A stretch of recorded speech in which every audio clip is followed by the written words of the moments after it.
तर या सागरास कवितेबद्दल मला सांगायला आवडेल, की ही कविता ज्यावेळी रचली, त्यावेळी मदनलाल धिंगरा प्रकरण ताजं होतं हं.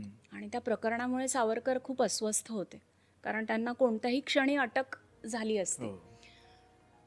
तर त्यांना घेऊन ब्रायटन या समुद्रकिनारी निरंजन पाल गेले. हं.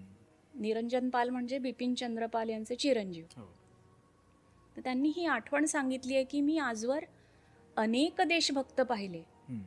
पण मातेच्या परवशतेच्या कल्पनेने धाय मोकलून रडणारा मला सावरकरांवाचून दुसरा कोणीही आढळलेला नाही.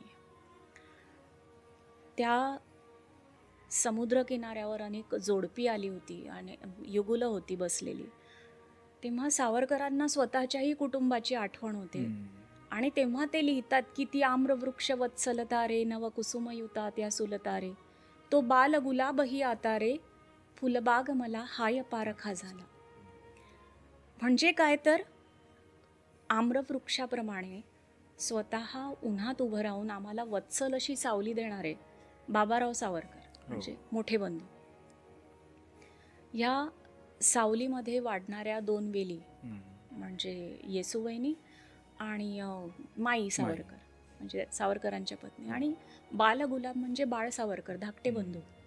तर हा फुलबागच मला आता ही पारखी झाली आहे आणि या पार्श्वभूमीवर ते सागराला प्राण तळमळला असं म्हणतात.